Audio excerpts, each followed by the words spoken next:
Здравейте, мили хора! Аз съм Татяна Матева и днес се завръщам отново с още един епизод на Огнено сърце, жена в истината и силата си. Днескашния епизод ще е доста интересен, защото ще говоря за една много важна тема. Не знам дали достатъчно е говорено, особено на български, за тази тема, така че се вълнувам да ви говоря. Тъй като ми е малко странно, когато говоря, да се гледам, ще гледам малко настрани и да не се очудите. За тези, които гледат видео, реших да включа вече и видео в този епизод, за да мога да публикувам тези епизоди в YouTube. И преди да започна да се гмурна в темата, да ви разкажа, че не да ви разкажа, ами да ви помоля, ако епизодите, които слушате в Spotify, YouTube, Apple Podcasts, на вебсайта, където и да ги слушате, ако ви резонира с вас, ако това, което говоря, резонира с вас и искате да чувате от мен, наистина означава много за подкаста и неговия растеж да расте, ако съскрайбвате. По този начин самите платформи виждат, че хората намират смисъл в съдържанието на този подкаст и започват да го препоръчват и на други хора, които не са свързани с мен. И по този начин подкаста има своя шанс да расте, като всяко друго нещо. Така че от сърце ви благодаря за subscribe, вънето, за абонирането към подкаста. Напълно безплатно е. И просто естествено, като всяко нещо, което прави човек, има смисъл то да расте, да се разширява. В следващия епизод, между другото, ще ви разкажа за своите 3 основни ценности. Въобще ще ви говоря за ценностите. Една от моите ценности е растеж и прогрес, така че това е важно за мен. Но днес темата е за интуицията.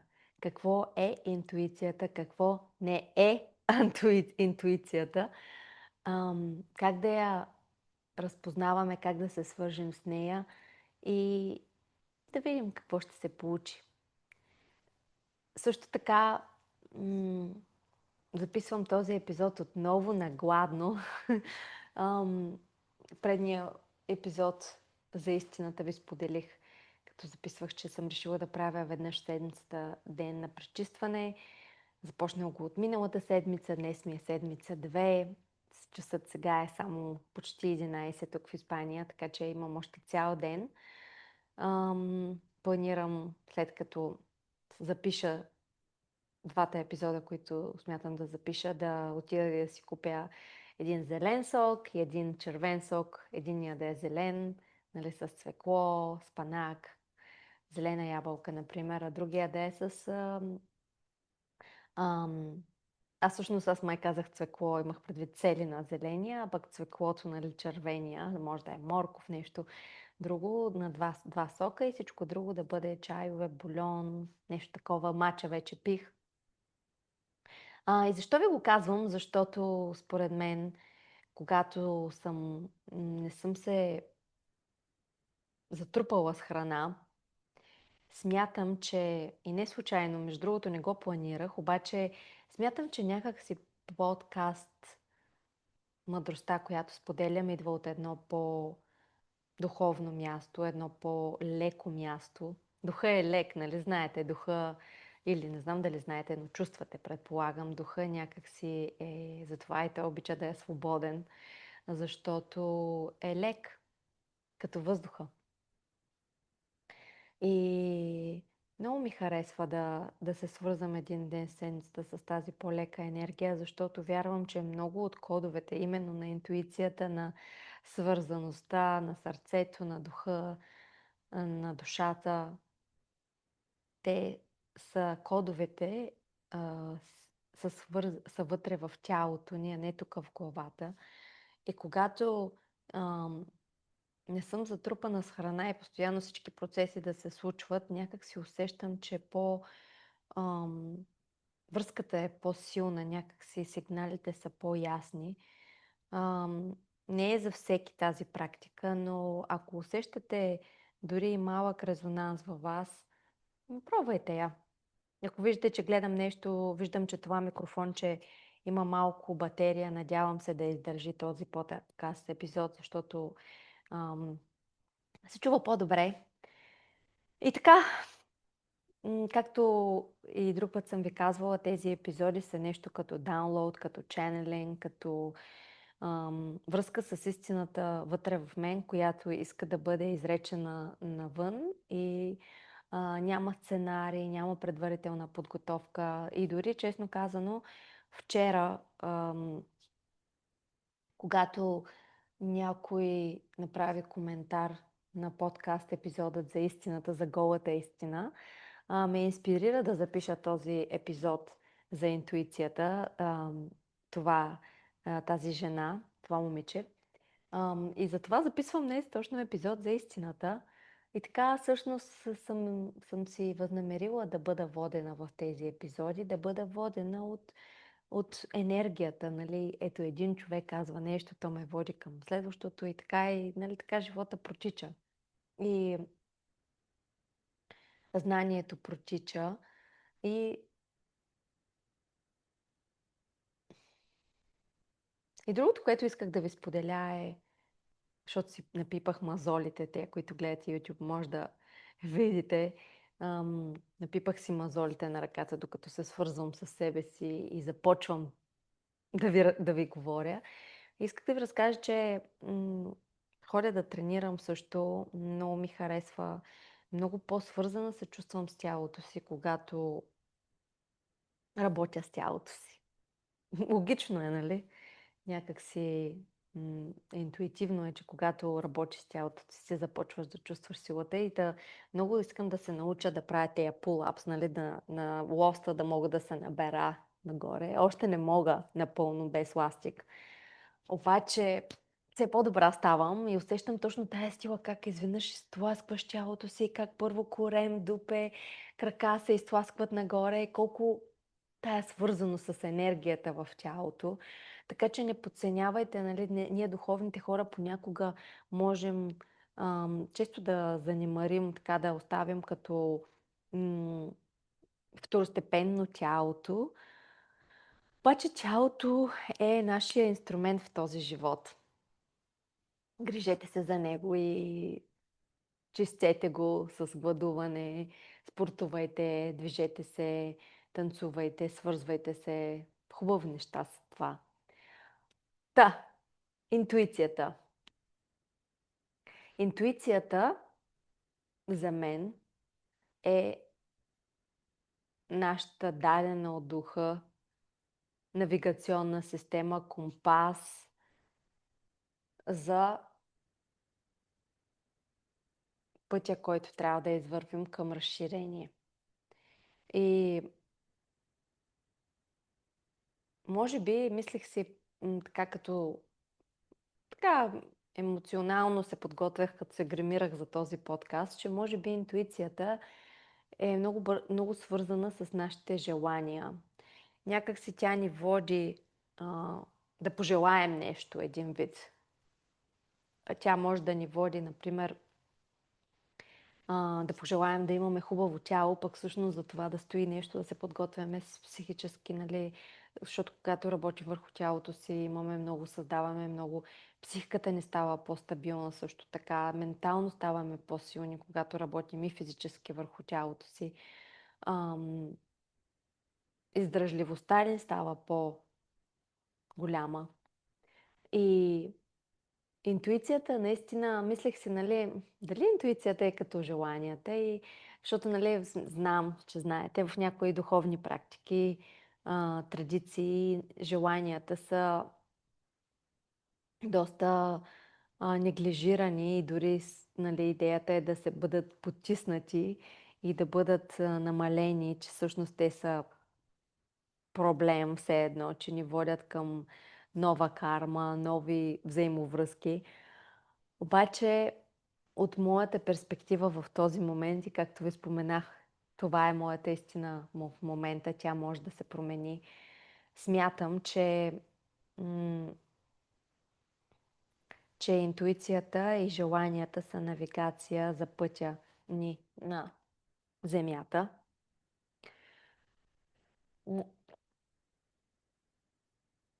Исках да ви дам примери, за да може да ви стане по-ясно. Интуицията е, например, когато преди време гледах някакви клипчета от Майами, много исках в един момент да отида да живея там и след това си говорих дори с една астрологка. Не го направих, за жалост, но си говорих с една астрологка какви биха били аспектите, ако съм отишла да живея там. И някак си интуицията е един такъв вътрешен отклик. Виждаме нещо. Например, в този случай с Майами, аз бях видяла, че една колежка, една менторка на жени, Мел Уелс, която преди следях и харесвах. И сега всъщност също отново харесвам, но не следя толкова много. Тя се беше преместила да живее в Майами и толкова много енергията на мястото, като гледах нейните клипчета ми откликваше, че си се представих там, виждах си се там, бях там духом. И съм сигурна, че това място има определена енергия за мен. И тук мога да отворя една скоба, която мисля, че ще е интересна и на вас. Има една функция в astro.com. Това е сайтът за астрология, един от най-разпространените, която се нарича Astro Travel. И в нея може да видите на всяка географска широчина каква е енергията, която ви влияе. И много хора по този начин избират всъщност къде да се преместят да живеят, ако търсят нов дом, нова земя. И аз, например, когато живеех в Лондон, се чувствах, там живеех на Юпитер линията си, Юпитер DC и живота ми не ми вървеше толкова много в любовта, обаче във всичко друго живота ми беше изключително изобилен и късметлийски. Нещата просто ми се случваха така бум, бум, бум, бум, бум, връзки, контакти, пътувания, пари, удоволствия. Много неща ми се случваха много, много лесно. Каквото си не умях, ставаше. Може би любовта не се е случвала, защото пък имаше огромен транзит на Плутон в Козирог, но да не превръщам този подкаст за интуицията в астро подкаст, но да, исках да ви кажа, че всъщност във всяко място на Земята, по някакъв начин нашата душа може би има определена карма, определена история с него и всъщност това на кое място се раждаме, говори много и също така, когато се местим, това променя енергетиката в живота ни. И защо го казвам? Защото то по някакъв начин това, ако се замислите, е свързано с интуицията, защото интуицията ни кара да имаме желание, например, да отидем да учим в Щатите или в Германия или в Англия, защото понякога може да изглежда, че сме избрали рационалното, както аз да отида да уча в Германия. Обаче Германия е била трамплина, който ме е отвел в Лондон. И Лондон пък е бил трамплина, който ме е отвел в Индия. Индия пък е бил трамплина, който ме е отвел в Непал и през интуицията на тези места по някакъв начин са резонирали в мен. Също така определени партньори, може да се каже, че сме привлечени от тях. Да, може да кажеш биологически хормони, привличане, обаче на едно по-дълбоко ниво, със сигурност ви се е случвало. Аз мога да ви разкажа една много интересна история. Когато живеех в Коста Рика, си лягах много рано, може би около 8-9 часа, защото там, както знаете, на тропическите места се стъмнява около 6-6:30. 6:30 вече е тъмно. И лайфстайла ми беше уникален. Лягах си към 8-9 и се събуждах към понякога дори преди 5. И пътувах на едно място в южната точка на Коста Рика. Павонес се казва мястото. То е почти до Панама. И много исках да отида на разходка с делфини. И вечерта отидох при лодкарите да ги питам дали има някой, който организира. И те ми казаха, ами има, ама не се знае дали утре ще има. Пък аз бях точно в това граче за 2 дни само. И си бях казала, ще видим какво ще стане. Те ми взеха номера. И на следващия ден, благодарение на това, че ставам толкова рано, в 5 часа и 10 минути получавам съобщение от една жена на име Ейми, която получила номера ми от един от лодкарите. Това е много малко граче. Представете си го, може би общо да има там 100 човека, нещо такова, много малко селце. Аз граче ли казах селце. И тази Еми ми пише всъщност, че прави Dolphin Quest, че отива с лодка за делфини, с гмуркане, после отиват в един много интересен лодж, една такава хижа, която всъщност се стига до нея само с лодка, че там ще обядваме farm to table, т.е. ще ядем от храната на тази хижа, ферма, която се стига само с лодка, всичко произведено там и някакво звучи уникално. И представете си колко е интересен живота, нали? Значи аз съм там, нали, легнала си супер рано, станала съм супер рано, за да мога, нали, всички тези събития, ако аз не бях станала, не се будех толкова рано, аз да видя това съобщение на тази жена толкова рано, за да отида на това пътешествие за този ден, нямало как да се случи.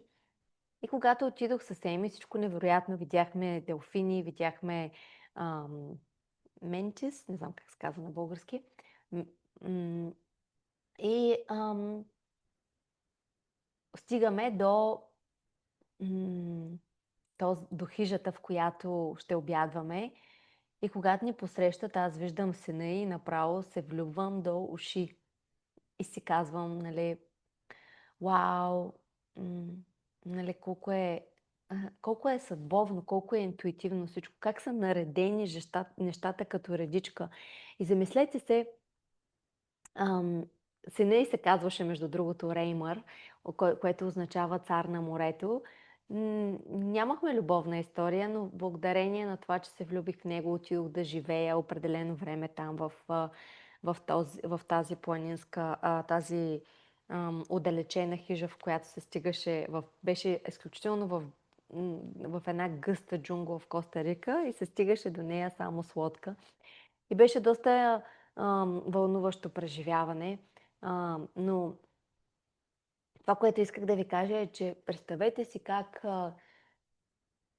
животът така е устроен, че, нали, когато се разделяме с някой, си мислим, вау, това е, нали, особено ако те ни изоставят, ако ви се случва, нали, да ви е разбито сърцето, да сте heartbroken, нали, си казваме, този човек ме изостави, нали, това е края на света, нали, много гадно, не мога да живея без него. Нали. Знам, че всеки човек е изпитвал тази сърдечна болка.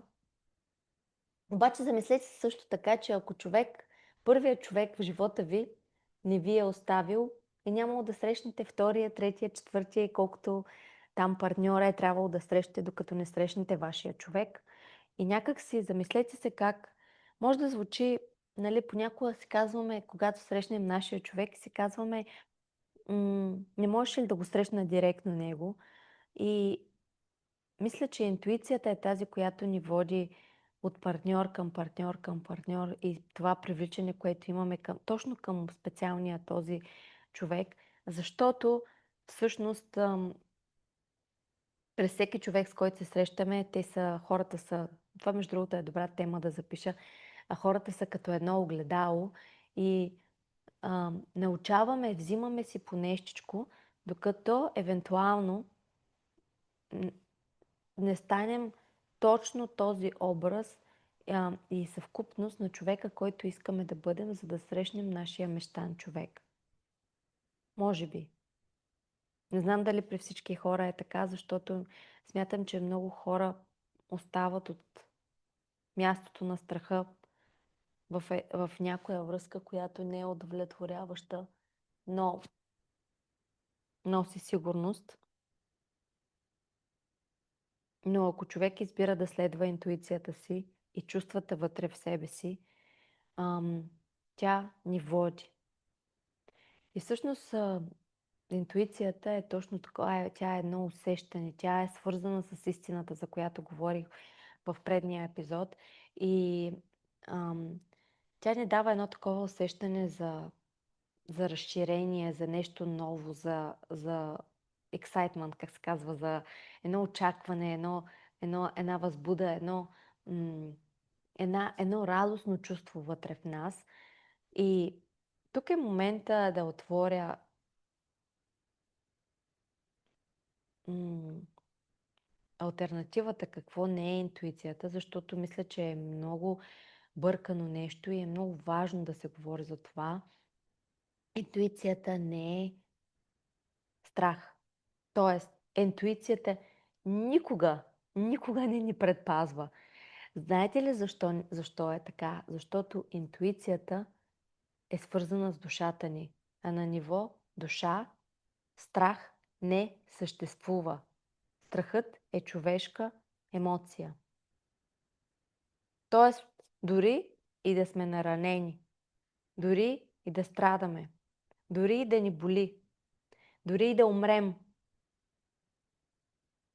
това не са неща, с които се занимава душата. Това са неща, с които се занимава нашата човешка същност. И може би тук е някакво... Давам ви нещо, което е супер ключово. Надявам се и други хора да говорят за това, но ако нещо си мислите, моята интуиция ми казва да не направя това, защото иска да ме предпази, най-вероятно това не е вашата интуиция, това е вашият опит, вашия събран ментален опит, който на базата на нещо, което се е случило преди, се опитва да ви предпази. Интуицията не предпазва.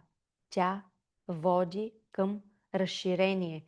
Тя е механизмът, който ни помага да се разширим. Тя е като една навигационна система. Тя не казва не отивай там, защото там ще ти разбият сърцето. Тя казва отиди там, защото и да ти разбият сърцето, има какво да научиш. Интуицията ни води към учене, към разширение, към по-голяма наша версия.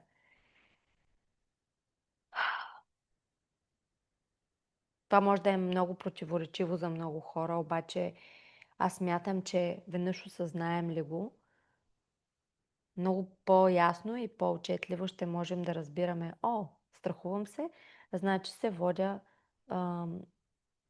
от някой свой ментален модел.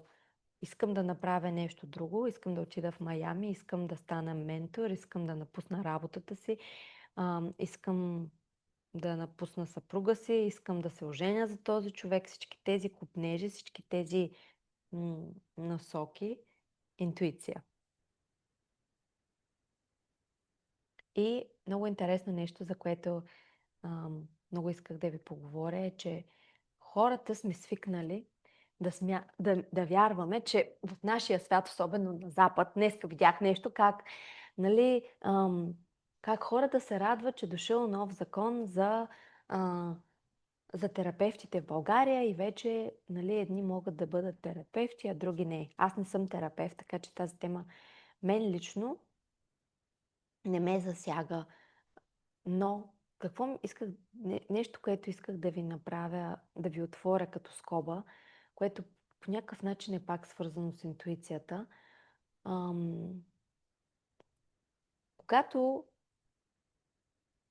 живеем в нашия обособен западен свят, сме свикнали всичко да се регулира с закони. Тоест, някой си човек измисля правилата и ги поставя. Когато обаче отидете в Бали, например, или в Индия, или въобще някъде в Азия, ще видите, че там за много неща са нерегулирани. Особено в Индия, нали, ще ви се стори кошмарно, но да кажем в Бали ще ви е някакси малко по-близко до вашата същност, защото там е по-плавно. Индия е, може би, драстичното нещо за западняка, който е свикнал всичко да му е контролирано и регулирано. Но да кажем в Бали, там има няколко, да кажем 5 светофара на целия остров и ще забележите как, нали, това винаги удивлява групите, които водя, как всички спират, нали, няма на много места, където има джанкшън, нали, кръстопът, без светофар. Има моменти, в които, нали, всички, които са направо, спират и минават всички, които, например, ще направят ляв завой. След това минават всички, които ще направят, които ще продължат от другия път, нали, направо от пресечния път. И някак се всичко това се случва с една огромна лекота, без да има регулираност. И се чудите какво е това. И аз смятам, че това е един поток на вътрешна свързаност, защото в един момент някак си тези, които са чакали, тръгват, защото е момента, в който са усетили, че са чакали достатъчно. И някак си връзката на тези хора с тяхната интуиция е толкова силна, че тя прави връзка с другите хора, които трябва да спрат. Те спират и се случва този прекрасен, пожелавам ви го наистина да го видите поток, кой как единия поток спира, другия тръгва. Нещо подобно като на птиците в небето и няма някой, който го контролира този целият процес и това до някаква степен, този флоу, този поток отново е свързан с тези телесни бутончета, които са, те се чувстват, ама се чувстват на едно ниво в тяло, разум, което е толкова, когато всеки човек, нали, не разчита на някакви писани закони от някакви човеци, които на някакво уж по-високо избрано място да контролират действията на някой друг човек, има една такава вътрешна отговорност, съзнание, свързаност. Когато всеки един човек е свързан с това свое съзнание, той е свързан с универсалното съзнание, на което пък взаимовръзките е интуицията, каналчетата и някак се случва един уникален поток. И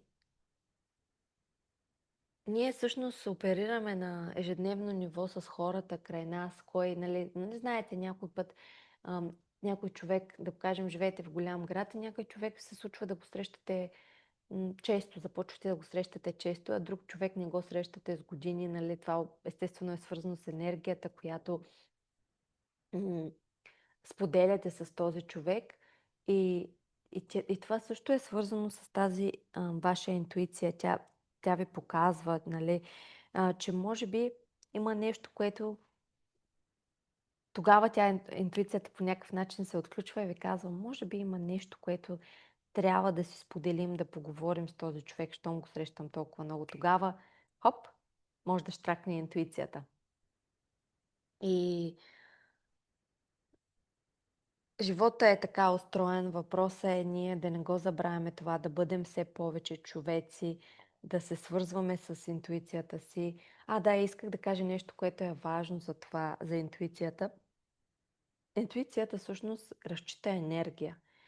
А енергията ни не е само, тя е в тялото, обаче, нали, ментала не е нещо лошо, защото нашия разум, не си го представям тук някъде загнезден в мозъка аз самата, а си го представям като една, може би, може това някой друг да го е казал, сега ми идва да го кажа, може би, както си представяте аурата, нашата енергийна обвивка, енергийна граница, може би пълнежа между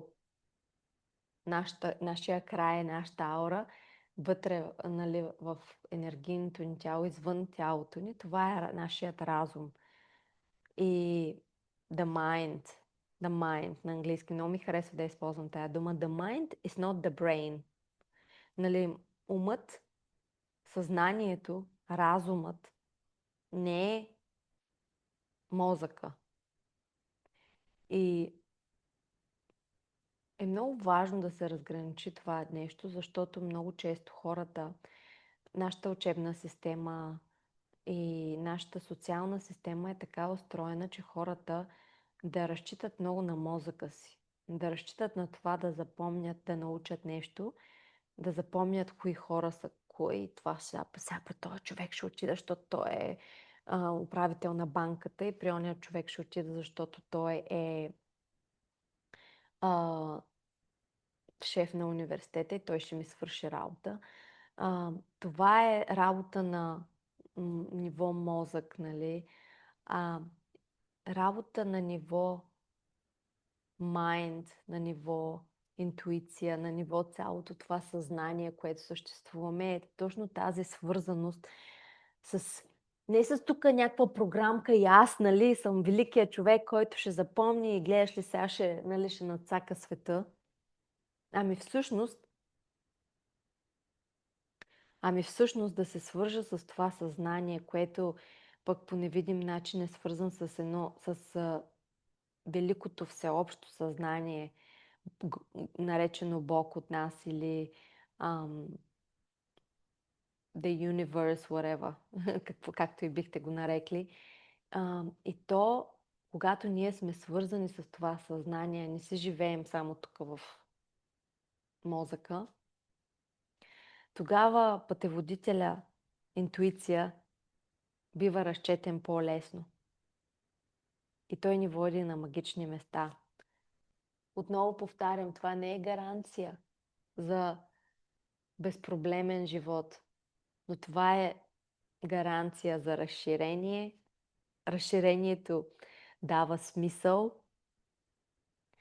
и, честно казано, ни прави щастливи, удовлетворени, изпълнени с живот и енергия, защото има ли смисъл, има всичко.